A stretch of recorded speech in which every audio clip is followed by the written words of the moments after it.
Sige. While everybody is settling down. Magandang umaga po sa lahat. Uh, Heavenly Father God, our gracious Father, Panginoon Lord God, salamat, Panginoon Lord God, for your mercy, Panginoon. Mercy, Panginoon Lord God. And we, Lord God, we stand in awe of you.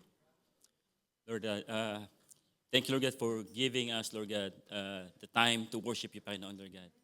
Truly, Lord God, there's no words, Lord God, that is enough, Lord God, to give you praise and to give you honor, Panginoon Lord God. But allow us, Lord God, to even, Lord God, lift up our hands, Lord God. Lift our hearts, oh Lord God, to you, Lord God. And Lord, I pray, Lord God, that you will continue, Lord God, to feel, Lord God, our reverence, Lord God, that we would like to give to you, Panginoon, Lord God. Lord, we pray, Panginoon, Lord God, that you will continue, Lord God, to bless each one of us, Lord God, as we study your words, Lord God. Lord, that every words, Lord God, that will come out in my lips, Lord God, will be seasoned of salt, Panginoon, Lord God, that will truly, Lord God, minister not only for them, Lord God, not only for my brethren, Lord God, but even for me, Panginoon, Lord God. Lord, maraming salamat, Lord God. And we continue, Lord God, to lift you up, Lord God, at this moment, Lord God. And continue, Lord God, to bless, Lord God, the entire worship service, Lord God. Maraming salamat, Panginoon, God. In Jesus' name we pray. Amen. Naiyak ka agad ako. Iyakin talaga ako. Kasi yung I stand in awe of you na deeply struck me.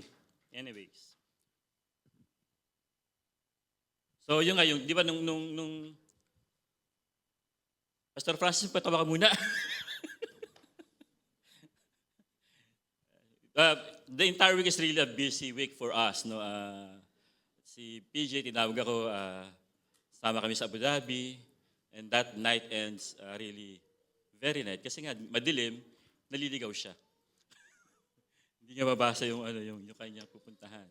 And then, bago kami maghiwalay, sinabi niya, sa Sunday, ikaw ha? Sige. Hindi na ako tumatanggi kasi pag binibigyan niya ako ng trabaho. Kaya dapat kayo rin. Tapos, Tuesday morning, nag-message na naman siya. Ikaw sa Vesper, ha? Sabi ko, sige. Hindi ko gusto kong sabihin, Pastor, marami akong ginagawa. Pero really, it's always been a privilege. Kaya hindi ko talaga tinatanggihan. Kukunti lang ang pinibigyan ng pribilehiyo na tumayo sa harap. Kukunti lang ang pribilehiyo, ang binibigyan ng pribilehiyo para magsalita. No? And really, this privilege that is being given to me is really something that I wish I should be grateful and thankful sa Panginoon. Hindi, kasi nagsasalita ko dati, puro galit. Pero ngayon, I share the message. No? Sabi ko kaibigan, namimiss ko din dati, pag nagsasalita ko, binabayaran ako. Di ba nung isa, sabi ko, babayaran ka, may honorarium ka, meron kang Parker, maraming binibigay sa'yo. But really, indeed, nothing can compare when you have given that privilege to serve God in any ways. Whether ushering ka, whether sa music ka, or saan pa man. No? Grab that opportunity, mga kapatid. And don't fail the Lord. No? Kasi pag binigyan naman niya kayo, hindi naman kayo ibig sabihin, perfecto. Hindi naman ako perfecto, hindi naman perfecto si PJ, or not even one among us here who is not in front of you, but thank God for God's grace. No? So yun nga po, no, everybody's favorite, mukhang the entire month, no, palagi binabanggit, transition and change. No, given by, as delivered by Pastor Sally, no, Pastora Sally. Tapos, let me open my, kita mo, sabi nga ni Brother Gilbert, meron kaming notebook, no? Nagsusulat talaga ako. Actually, pag nagsusulat ako, meron akong mga komentaryo. Just like what, isa sa realization ko doon sa binigay ni Pastora Sally is that transition is allowing God to move into our life. Having that confidence, having that trust, having that faith, no? Tapos kay PJ, sabi nga yung prayer, a labor of love, no? Sa buhay ni Epaphras, no? Tapos sinundan niya na the God of hope, no? Tapos kay Brother Gilbert yung faith, having faith in God, no? Sabi ni So, natin sa susunod ko daw ng love. Pwede naman, no? Faith, hope, and love, no? But, pero talagang ba't ko nagsimula si Jude? Kasi nagbasa po ako ng minor. Hindi ko pa nababasa ang buong Bible, no? Kasi nagbabasa po ako, nag-aaral ka talaga. Pero sinubukan ko siyang basahin pabaliktad. Excluding muna yung Revelation. Nagsimula ako sa Jude, no? Tapos siyempre yung 3 John, 2 John, 1 John, tapos susunod. Ano? Peter 2, Peter 1. Pabalik nga kasi, di ba? Yun. Sinubukan ko lang kayo. Yun. So, and I was being, nung nagbigay si Brother G ng tungkol sa faith, no? I again went back to Jude. Kasi having faith in God, no? Of course, is enough. But still not enough. Because we have to persevere. Yun ang sabi doon, no? Sa binasa natin kanina. Kaya ang title nga, A Call to Persevere, Build, Pray, Keep, and Wait. Sa Jude, verses 17 to 23. So we are in the midst of war. We are in the midst of battle, no? And as we all know, and I'm sure that we are all aware of this, there are wars happening in the lives of the people. We're in the midst of a battle of so many things, war between good and evil, war between eternal and temporal things, war between truth and lies, war between genuine and fraud, war between light and darkness, and lastly, war of being faithful and of being fakeful and faithless. Such confrontations between two contrasting forces bring enormous challenge to every individual, including us, Christians. Since we know this thing, this is no longer new to us, of course, and will not even come as a surprise. In fact, the conflict between two contrasting forces is not new nor different from what we have at present times and what the early Christ believers have in the past. This is a continuous process of almost the same kind, but with different occurrences. A life process that will give result of victories or defeats. Depende yan po on how we significantly put our trust and faith to our Lord Jesus Christ. By the way, let me ask you, which do you think is the greatest battle ever recorded in human history? Mauubos ang oras natin pag hinintay ko yung sagot ninyo, no? It is sabi dito, it is the greatest battle against death. No? It is where our Lord Jesus Christ fought for us, giving us faith and eternal hope. In His victorious battle against death, we are all made alive.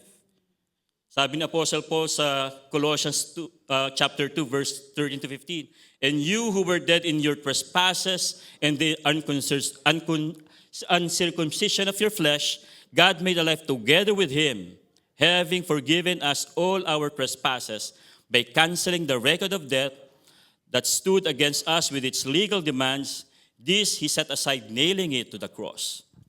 He disarmed the rulers and authorities and put them to open shame by triumphing over them in Him. So in this passage, Christ gave us two things. One, His saving work in forgiving our sins. Second, the overthrowing of the principalities and powers. Therefore, if in times we feel that we're losing the battle, think of Christ, who triumphantly conquered death on the cross that gives us faith, and His resurrection that gives us assurance. Not just think of it, but rather tightly embrace it, as this is the gospel of our Lord Jesus Christ. To win the war set before us, we need to persevere. We all need to endure. Sabi nga sa Tagalog, walang bibigay, walang aatras.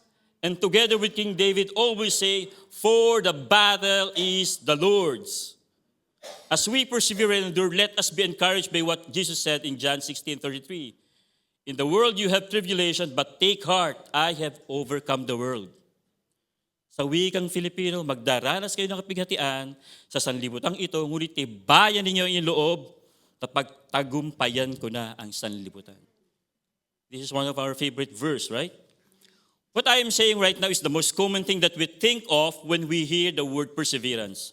In fact, upon hearing it, we can easily connect it with life's difficulties, hardships, unfavorable circumstances that directly affect our physical body.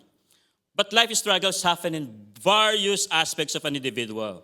Again, though it commonly connotes to our physical body, of course, there is another side where we can face such a struggle, and it is within our mind, within our soul, and within our spirit. Yun yung kabilang aspeto pag sinabi natin perseverance. It doesn't only speaks about physical difficulties. It also happened inside, within us. No?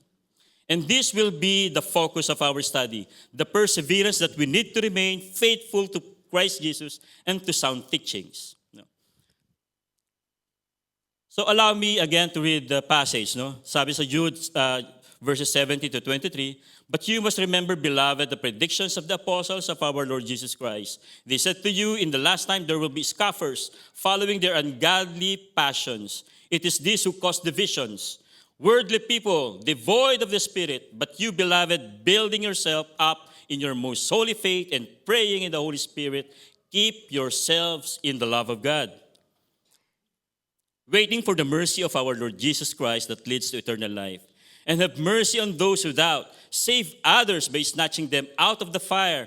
To others show mercy with fear, hating even the garment stained by the flesh." This passage was taken from the book of Jude, as we already mentioned it. No? A book that was considered to be a part of what we call general epistles, no? Including James 1, James, and then 1st and 2nd Peter, 1, 2, 3, John, and then some includes Hebrews. No? Why are these book names or grouped as general epistles? Because unlike other epistles or letters, this book have no specific audience. Kaya siya general. Napaka-general niya. No? Kasi meron tayong pastoral epistles, no? Merong prison epistles, and all those epistles are written by Apostle Paul. No? But let's have a quick look and rundown of facts about the book of Jude. This book was named after its writer, who is Judah in Hebrew and Judas in Greek. But in order not to mistakenly associate it with Judas Iscariot, the one who betrays Jesus, no, tinawag nila itong Book of Jude. Hindi po nagsulat si Judas, no? Si Judas Iscariot, no? Si Iscariote, no? Ito po si Jude, no?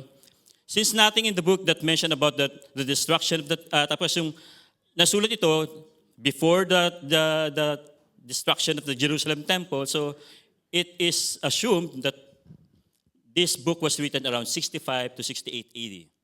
So sino ba si Jude? In verse 1 it says, "Jude, a servant of Jesus Christ and brother of James." Acknowledging himself as brother of James, Jude is therefore the half-brother of Christ.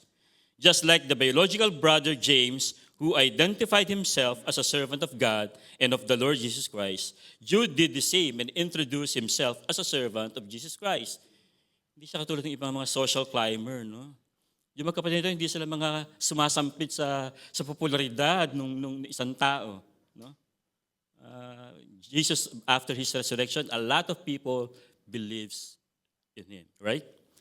Jude was named as a brother of Jesus along with James, Joseph, and Simon in Matthew 13, verse 55, and Mark 6, verse 3. In spite of being brother of Jesus, they didn't believe and follow Christ. Hindi naman talaga sila niwala, di ba? Ayon mababasa nyo sa John 7, chapter 7, verse 3 to 5. But not until the resurrection, no? Sabi sa 1 Corinthians 15, 7, no? And finally became leaders of the early church and acted as traveling teacher and missionary. So, may progression. Di ba? Yung mga kapatid ni Jesus, no? To whom this book is being addressed, sabi nga, wala, no? Napaka-general niya. Sabi nga dito, to those who are called, beloved in God the Father, and kept for Jesus Christ. So what is a central theme of this general epistle of Jude? It is written in verse 3, "Beloved, although I was very eager to write to you about our common salvation." Dapat magsusulat ako about sa salvation at sa kaligtasan.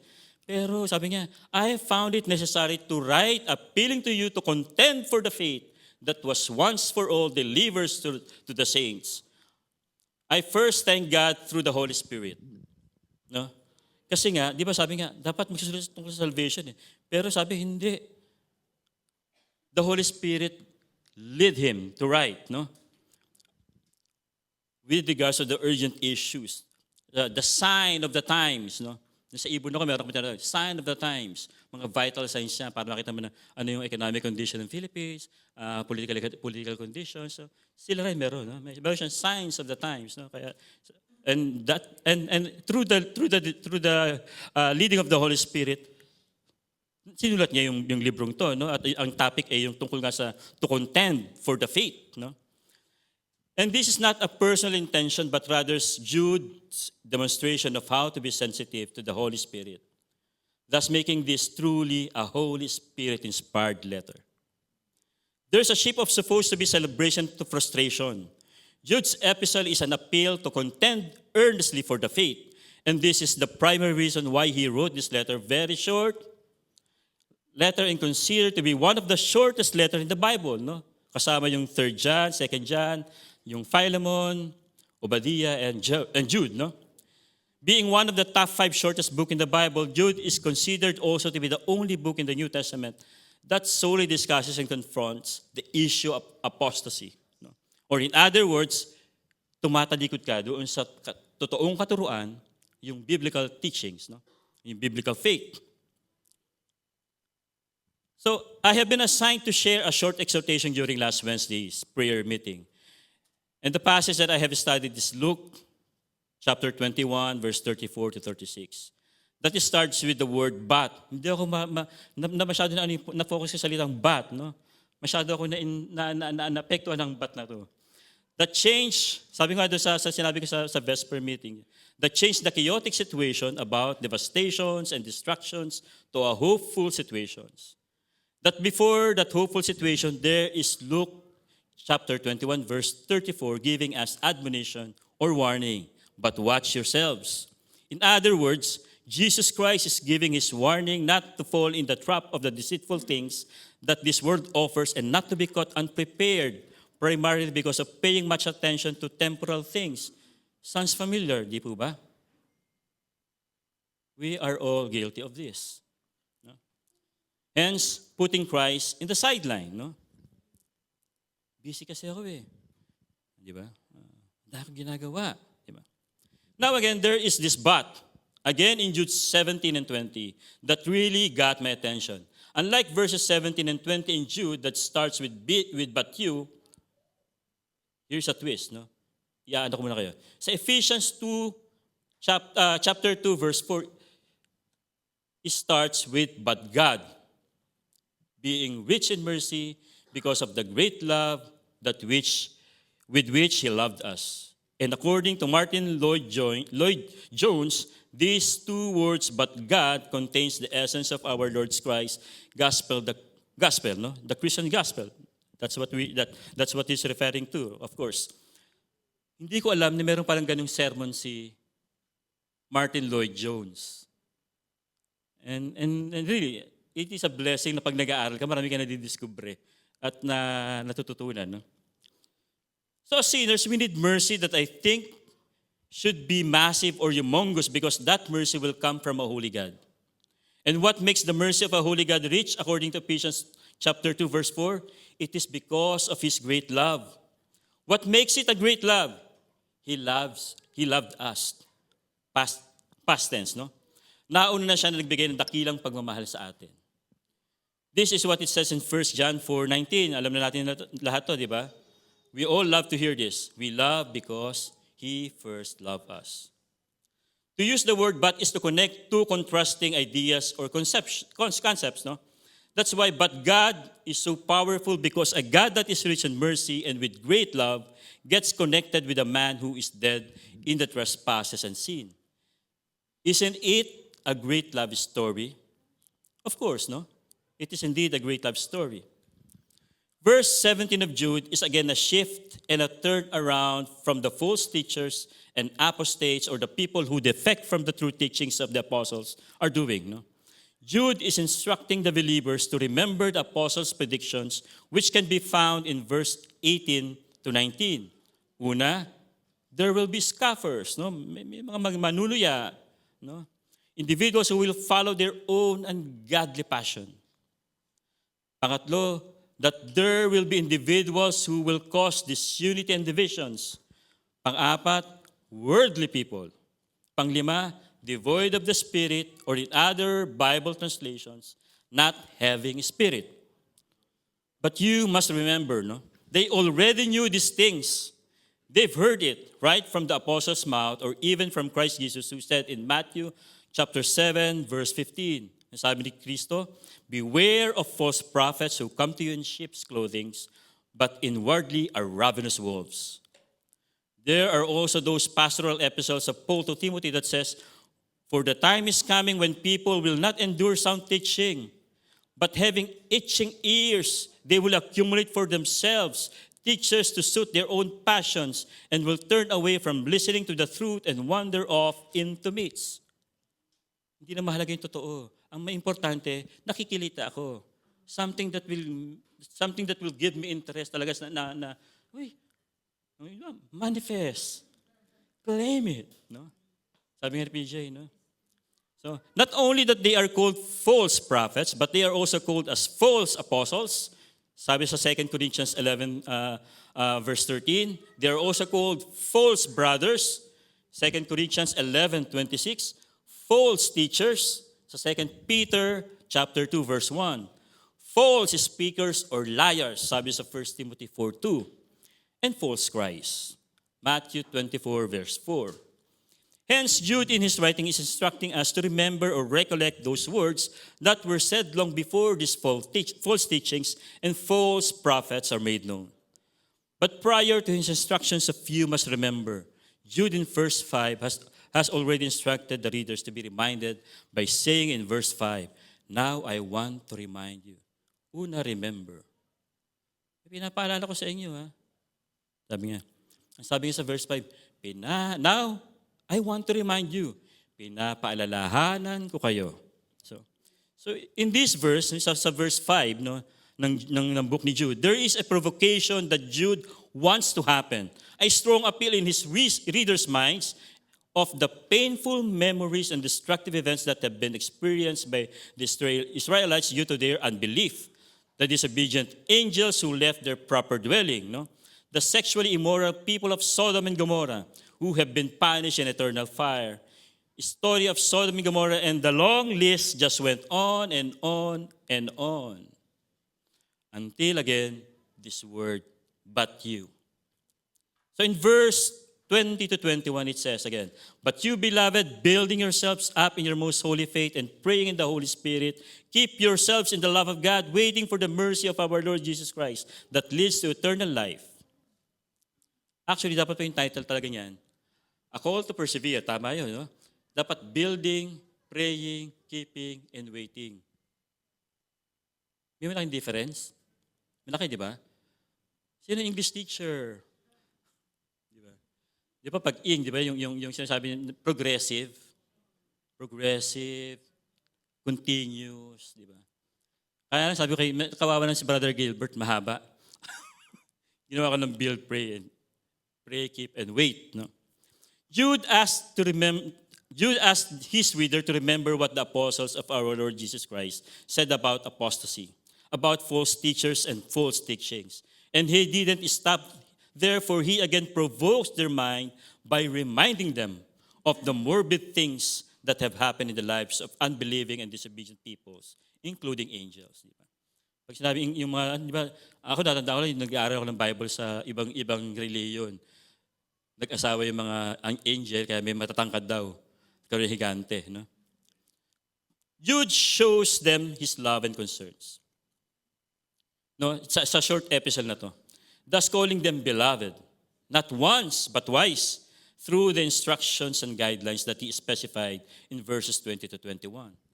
So the first shout out or call that Jude is to build yourselves. It is to build ourselves. On what aspect of our lives and how? Yun na. So, building ourselves in our most holy faith. Most holy faith, as I understand, ano ba yung most holy faith? Ang daming discussion, daming binabasa. Pero I come to this conclusion that a faith, most holy faith, is a faith that is sacred, blameless, undefiled, founded and established in God's truth. Wala nang pinag-iba, di ba? A faith that according to some theologians is an objective faith that is anchored in the true gospel of Christ. Questions? who will do this. How do we do this? How to do this? No? Are we going to depend on others? Are we going to wait for others to build ourselves? The answer is vividly clear, and it's good that Jude started verse 20 with, but you. Walang iba. Unang-una sinasabi niya, ikaw. No?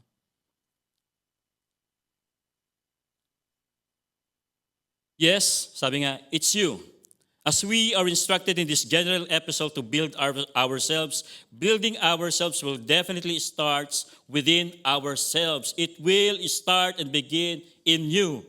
That as we start building ourselves, we should not forget, sinasabi in Ephesians 2:4, no, nung chapter 2, verse 4, na but God, in His rich mercy and great love, He will enable us to begin on our own the building of ourselves in our most holy faith.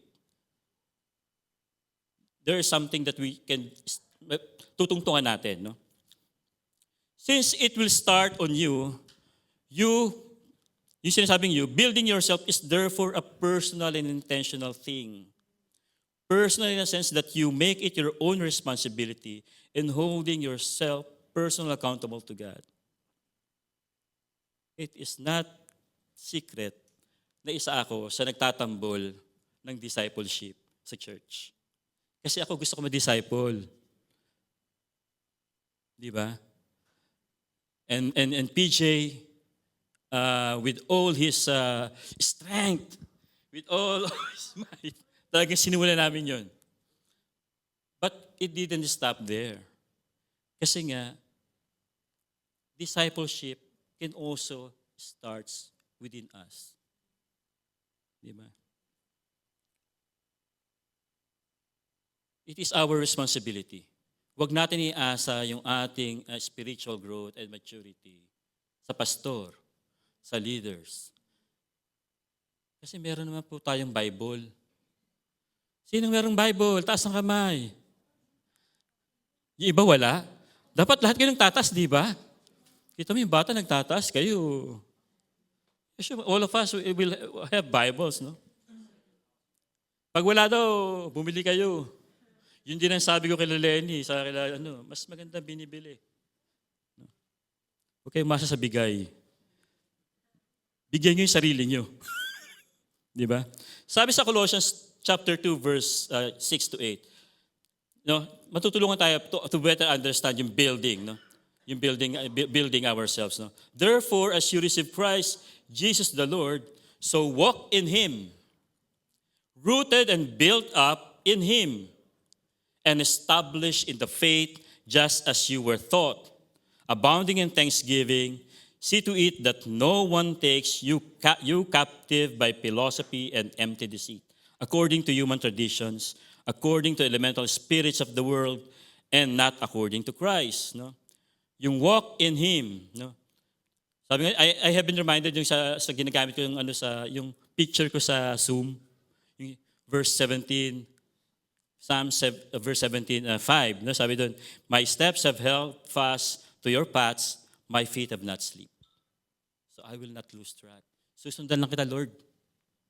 Di ba? Sabi, rooted and built up in Him. This established our connection in Christ. We are deeply rooted and built up in Him. No? Di ba? Kung gusto niyo pa mapalalim sa walk in Him, balikan niyo yung sermon ni Pastor Bert. No? He mentioned a lot of things on how we should walk. No? Walk in wisdom, walk in humility, walk blameless, etc., etc. No? So, yung establishing the faith just as you were taught, again, the faith that comes from the Lord and taught by the Lord's disciples and apostles. No?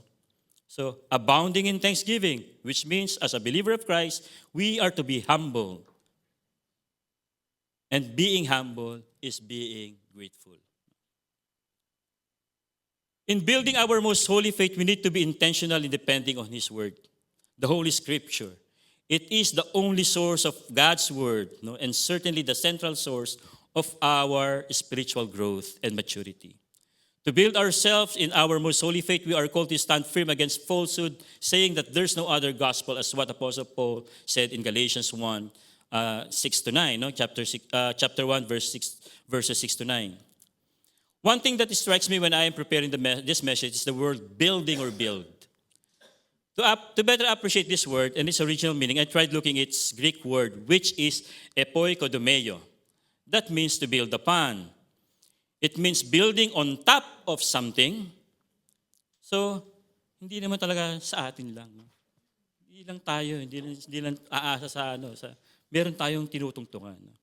Let me go back to the most holy faith. When Jude said, build yourself in your most holy faith, it means that we're building this faith on top of the faith that is coming from God. Kaya niyo bang magbigay ng faith sa akin? Or kaya ka ba magbigay ng faith sa inyo? Definitely hindi. Of course, right? Kasi sabi sa Hebrews 12:2, looking to Jesus, the founder and perfecter of our faith. Our faith will come from the Lord Christ. No? I hope it's clear that we cannot on our own effort come up with faith. To surrender our lives to God and to please Him, we need to have faith. Tama po yun. No? Pero sabi sa Hebrews 11, verse 6, and without faith, it is impossible to please Him. So how did we have faith?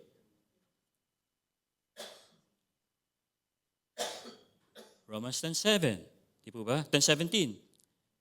So faith comes from hearing, and hearing through the word of Christ. Building our faith depends on how we hear the voice of the Lord through His Scripture. Wala tayong ibang asahan, mga kapatid. Biblia lang talaga.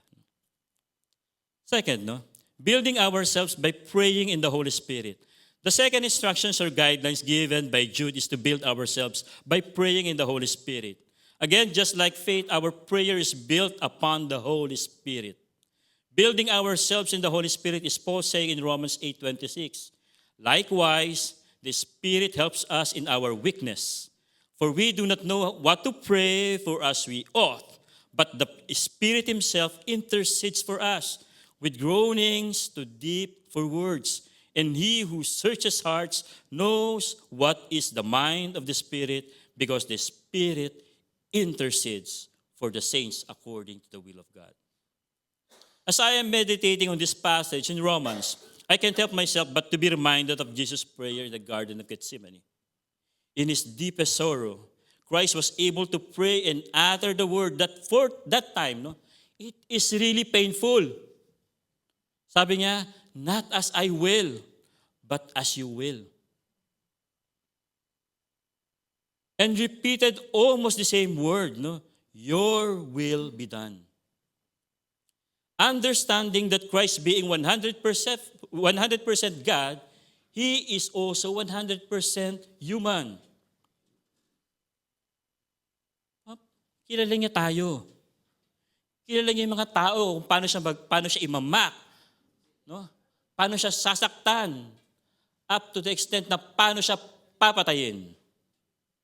And being in 100% flesh, of course, there is that fear. But because He truly prayed in the Holy Spirit, He was able to utter, let your will be done. This is also, we're battling on this, no? So it is very important that we should always pray in the Holy Spirit. Again, but guess what? Sabi dito, Christ was able to utter in prayer those words, to pray in the Holy Spirit amidst the groaning pains in our lives. Though since we are broken, God will still hear our cry and will enable us to build ourselves fully. Out of our brokenness, once we prayed in the Holy Spirit, we can have our fullness. The strength that we need during that time that we are so broken. No? Unlike those who are devoid of the Spirit, building ourselves, praying in the Holy Spirit makes our cry authentic to the Lord. No? Tunay yun. Hindi siya japek. No? Hindi siya kay No? Because as what Romans 8:26 says, it is the Spirit who help us in our weakness. It is the same Spirit who intercede for us to the Father. To persevere in our faith is to pray not for our immediate needs. Hindi ito sa mga bagay na kailangan mo na para for self-gratifications, no? Ano ba eh. But to truly depend on the Holy Spirit, it is our way of asking for wisdom, asking the Holy Spirit for discernment, asking for the right motives, no? Praying for the right motives and for His will to be done in our lives. So, we should always put this in mind. That as we pray, if you don't know what to pray, ask the Holy Spirit, no, to supply all those words that you want to utter to the Lord. Thirdly, no, keep yourselves in the love of God. To protect us from apostasy and to persevere in our faith, Jude instructed us to keep ourselves in the love of God, which means that we are to maintain our relationship and stay connected in the love of God. The only way we can keep ourselves in the love of God is, of course, through what? Through obedience, di ba? It is only through obedience. Nothing more. Nothing less. Walang dagdag, walang bawas.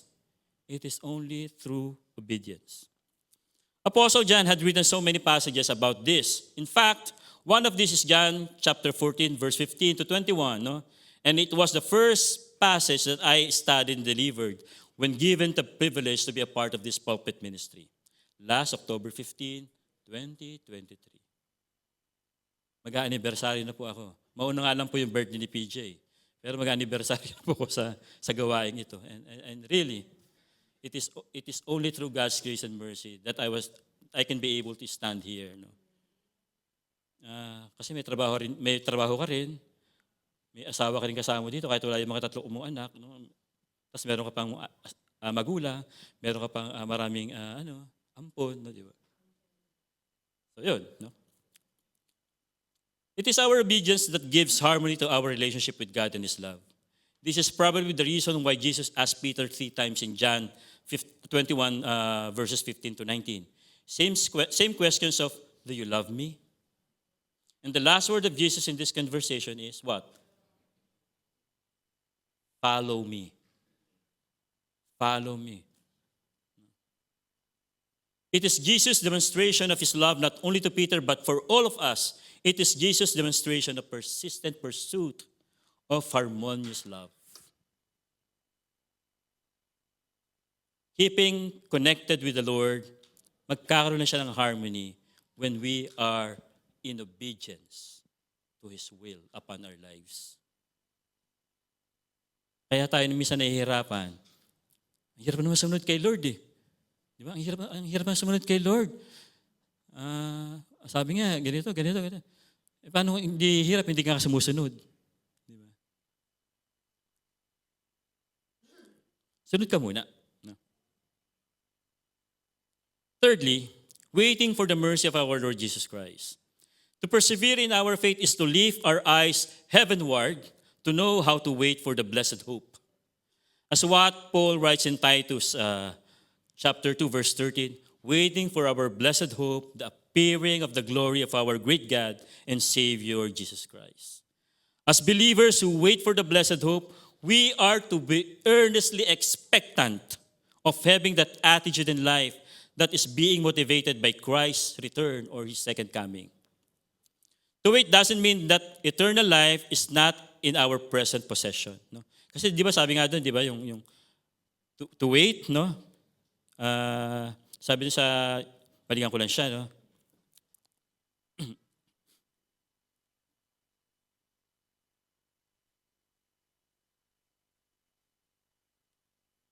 Sabi sa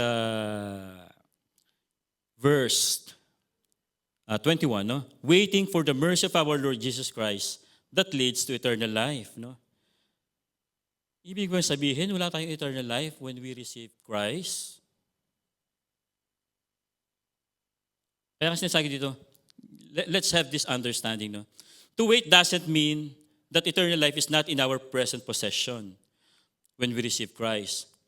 We are to persevere in waiting, for we do not yet fully experience eternal life, for we are still not yet fully glorified.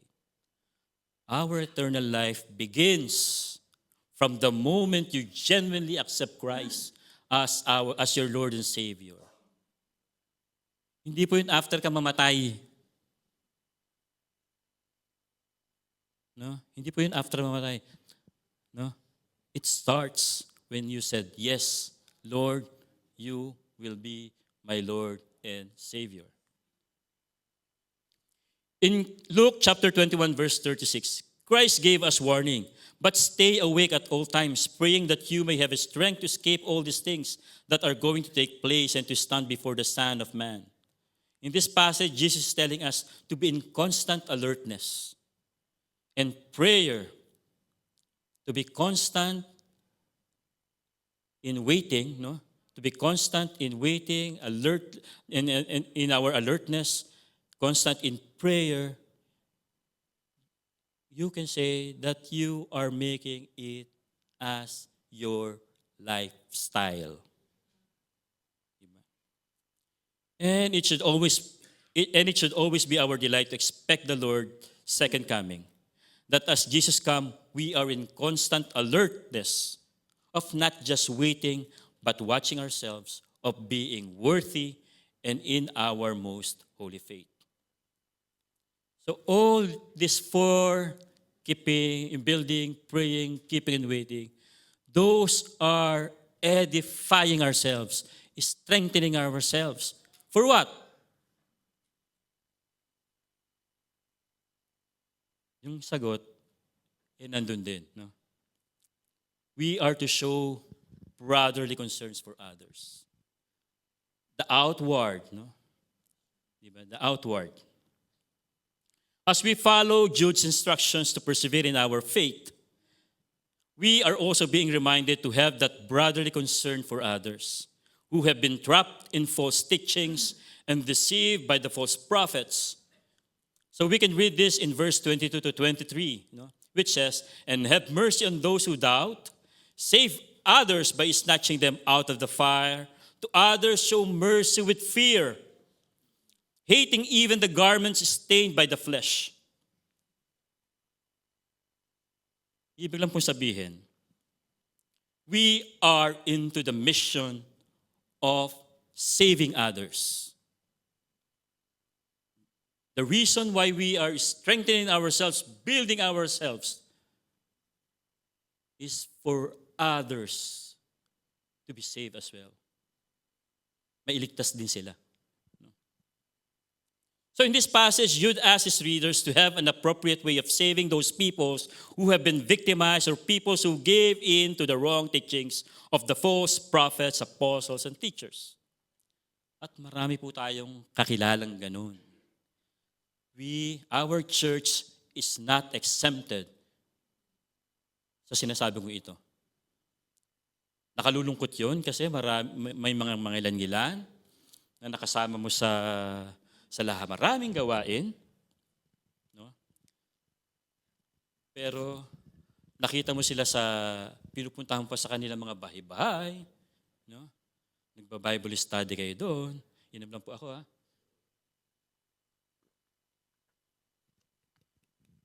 Pero ang nangyari, after they moved back to the Philippines, they were all swayed to the wrong teachings. And actually, that is my personal prayer naman talaga. Sabi ko sa Lord na, Lord, if time comes that na pababalikan na ako sa Pilipinas, prepared me. I-ready mo ako, ihanda mo ako, na hindi ako babalik sa kalsada, magsisigaw, no? Mag-ano-ano, di ba? But rather, babalik ako sa kalsada at magpapamahagi ako ng pagmamahal, ng hindi galit.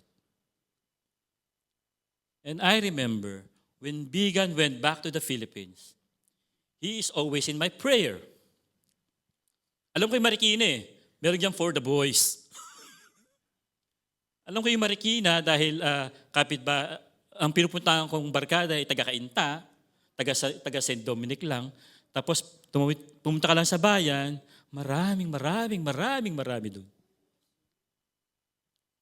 I'm saying this para lang masabihin natin na when someone bumalik sa Pilipinas, keep them in prayer. Lift them up in your prayer. Because ayun panalangin ko talaga. Kasi di ba? Sabi ko si Bigan, nakita ko macho-macho eh. Ganyan, macho pa rin naman. No? Kaso nangungunin tiyan.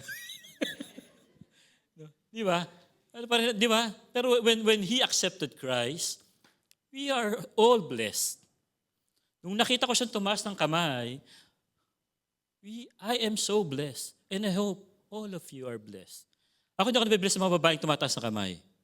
Given yun eh. Mabilis sila makapagin ng relasyon sa Panginoon. Pero pag ang lalaki sa katigasan ng ulo niya, pag tumaas siya ng kamay, yes, Lord. Ang satigas niya, satigas ni Bigan. Tumaas siya ng kamay. No? What I'm saying is that, lagi mo i-lift in prayers. Lift up them in our prayers. Kasi marami talaga nag-sway. So there are 3 types of people na kailangan natin i-save, no? Sabi dito. For those who are in doubt, give compassion or mercy. Since these people are in doubt, their faith is shaking. Just like what it says in James 1:6, no? Chapter 1, verse 6. For the one who doubts is like a wave of the sea that is driven and tossed by the wind. This type of people are converted, but is still in doubt since their faith is not deeply rooted in Christ and in His teachings. To draw them from apostasy, besides giving them mercy, is to magnify all that they have in Christ. Pakita mo, dati, nagagawa mo pa rin yan, no, di ba? So something na you will acknowledge in his life, no? Hindi yung siyempre mga mali, kundi yung mga ginagawa niyan tama, no? And to share Christ's love for them in every practical ways. Make their salvation so wonderful and the word so exciting that they will lose interest in the teachings of the apostates. As we refute the false doctrines, we must show genuine love and care. We should not be the one who's going to back them. We are not the one who's going to rebuke them na parang wala lang, but rebuke them with love. For those who are in fire, these are people who turn their back from the true gospel and teachings and now belong to an apostate group. Nagpa-collectivize na sila. Miyembro na sila. No? They are to be snatched out from the fire, just like what happened to Lot in Genesis 19, no? When the angel took him by the hand and pulled him out of Sodom. Same thing that we should do for those whom we know are in fire. For those whom we know who are in fire for the false doctrines, we should pull them in their hands and snatch them from the apostasy. Same thing, now when the angel took Lot, no? Kinuha niya si Lot at yung pamilya niya, no? I think hindi lang paganon yung kamay. Hindi ka lang mag-i-snatch ng paganon. Pwede ka rin mag-i-snatch ng paganito. Just like what happened kay Abraham, di ba? Genesis 18, balik kami yung Genesis 18. Latter part of that, nung sabing susunugin ko yung, I will destroy Sodom and Gomorrah. Di ba? Akala ni Abraham, si Lord ay si Willie Revillame. No? Nagtawaran sila. Lord, pag may nakita kang 50 righteous, tutuloy mo ba yan? Hindi. Lord, paano kung 30 na lang? Parang tatawaran sila. But what I'm saying is that we can snatch people out of the fire by praying for them. Pray for them. Lastly, for those who are with fear, they too should be treated with mercy, but with caution. In helping or saving them, we should be very, very careful not to be trapped ourselves. We should not give Satan a foothold or an opportunity to defile us. Parang di ba pag yung foothold, di ba sinasabi, di ba pag may magnanakaw sa inyo, gagawin mo? Gagawin mo yung paa mo, di ba? Pero pag malakas yung magnanakaw, makakapasok yun. Anong gagawin mo? Kantado mo. Di ba? Kantado mo. Same way on how we're going to treat yung sinasabi na paano mo ba isa-save itong mga taong to na for those who are with fear, no? Yes, we're helping them, but we should not compromise our faith. That is also one thing, no? Not to give an inch, an edge, no? Para tayo ang bumigay sa kanila. No? We should not compromise our faith. So in conclusions, the final test of our Christian faith is perseverance. It is on how we endure up to the last ticking of the clock. It is on how we contend earnestly for the faith that was given to us by God. But you, as what Jude said, you have to build yourself in your most holy faith. You are to pray in the Holy Spirit. You are to keep yourself in the love of God. You are to patiently wait for His mercy. And that this mercy that we have from our God is the same mercy, compassion, care, and concern that we should extend to those whom we know and to those who have been fallen in the trap of apostasy. So, yun po yung sermon ngayon. Wala na po ako isinulat dito.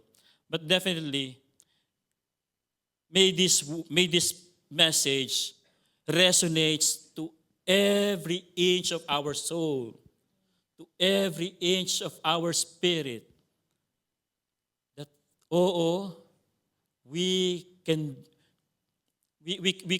be sinasabi nga yung we can strengthen ourselves, no, corporately, but first and foremost, strengthening ourselves, our own responsibility and our own accountability sa Panginoon.